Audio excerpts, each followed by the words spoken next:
Greetings, Guardians.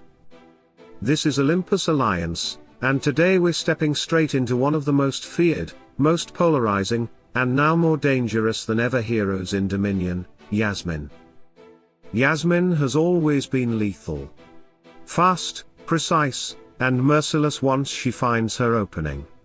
But with her new relics online, the way she selects targets, applies pressure, and snowballs fights has reached a completely new level.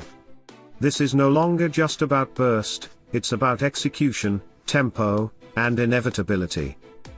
Today, we're breaking down 5 vicious Yasmin teams, not random lineups, but carefully constructed compositions designed to let her do what she does best: isolate, poison, and erase enemies one by one. Each of these teams highlights a different side of Yasmin's kit, from pure aggression to sustained pressure, control-heavy environments, and even hybrid setups where she no longer needs to be the main star to dominate the fight. Let's dive in. If you're playing Hero Wars Alliance on Android, the New Year Rewards Carnival 2026 on Huawei App Gallery is a great way to get extra value from your in-game purchases. From January 12th to March 31st, 2026, you can earn 25% rewards on eligible purchases. For every €1 or equivalent you spend, you receive 1 gem.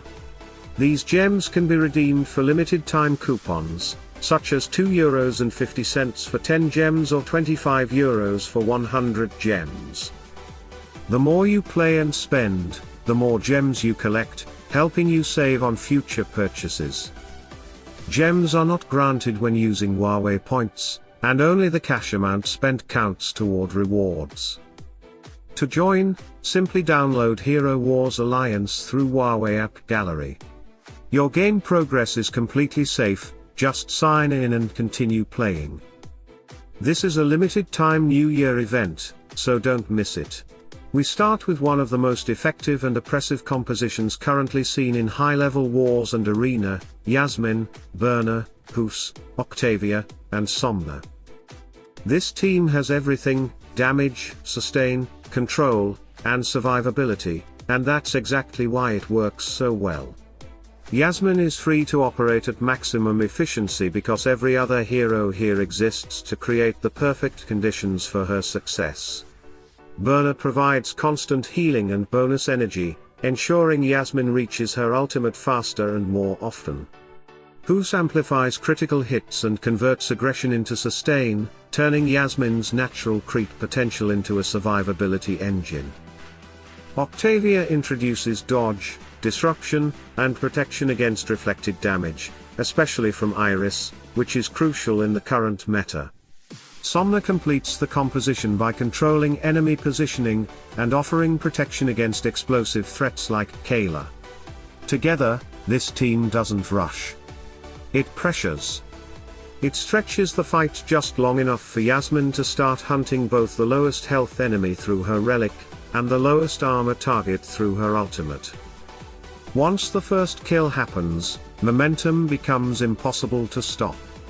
This team is brutal on both offense and defense, stable, adaptable, and terrifying when left unchecked. Our second team revisits a familiar structure that many Guardians thought had faded, but make no mistake, it is still very much alive. Astaroth, Tristan, Oya, Yasmin, and Fafnir remains one of the most resilient and deceptive Yasmin defenses in the game. The synergy here is subtle but powerful. Tristan's armor penetration and aura effects soften enemy lines, while Fafnir's runic shield keeps Yasmin alive long enough to strike. Oya plays a critical role by boosting crit chance and healing Yasmin every time those crits land, making her far less vulnerable to Corvus and similar threats than she once was. Astaroth brings control, damage sharing, and resurrection, a safety net that forces opponents to overcommit resources just to remove Yasmin once. And when she comes back, the fight often swings immediately.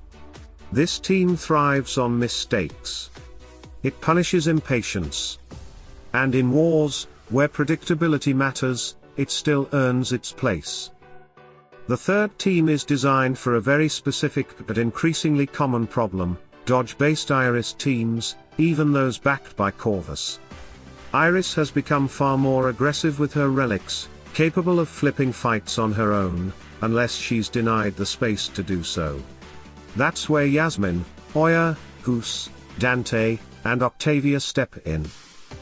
This composition is built around survivability through crit-based healing and dodge tempo. Oya and Guus turn every critical hit into sustain for the entire team, buying precious time against Iris's opening burst. Dante and Octavia together form a dodge engine that accelerates energy gain and disrupts enemy targeting. Once Octavia's mirror comes online, Iris struggles to land meaningful damage. And that's the turning point. With Iris neutralized, Yasmin is free to clean up the remaining enemies alongside Oya and Dante. This team doesn't win instantly, it absorbs, stabilizes, and then flips the fight decisively. Our fourth team places Yasmin into an environment she normally struggles with, heavy magic pressure, and solves that weakness completely. Julius, Judge, Isaac, Yasmin, and Sebastian is a progress-based shell designed to give Yasmin time. Time is everything. Julius, Judge, and Isaac provide layered shields, debuff cleansing, and constant protection. This allows Yasmin to survive against dangerous mage threats like Zesha, Amira, and Kai, heroes that would normally punish her low magic defense. Sebastian elevates the team by adding crit chance, pure damage on crits, and additional shields. When Yasmin finally reaches her ultimate, those 7 strikes become devastating, each one empowered by Sebastian's mechanics. This team isn't flashy. It grinds forward, denies enemy openings, and lets Yasmin dismantle the opposition with surgical precision. It's a reminder that sometimes the best way to unleash a predator is not more damage, but more protection. Our final team explores a new dynamic, where Yasmin is no longer the sole star. Durain, Yasmin, Byrna, Guus, and Octavia creates a hybrid execution engine built around sustained pressure and crushing amplification. Durain anchors the front line, constantly applying area damage and sharing massive crushing buffs with allies. Byrna and Guus keep him alive and active, while Octavia accelerates energy gain through dodge interactions. In this environment, enemies are almost always sitting at low health, and that's where Yasmin thrives. Here, Yasmin benefits enormously from Durain's pressure. She doesn't need to force openings, they're created for her. Between Durain's execution mechanics and Yasmin's relic-enhanced targeting, fights often turn into a race, who finishes more enemies first. It's chaotic, aggressive, and incredibly fun to watch. So, Guardians, what do these teams tell us? Yasmin is no longer just a burst assassin. She is a finisher, a pressure dealer, and a tempo controller when built correctly. Whether she's the centerpiece or a lethal secondary threat, she rewards smart team construction and punishes sloppy defense. If you've been wondering whether Yasmin is still worth investing in, the answer is clear. She hasn't fallen off. She's evolved. Let us know in the comments which Yasmin team you're running, or if you've discovered an even nastier variation. Stay tuned, stay sharp, and as always, salute and friendship from Olympus Alliance.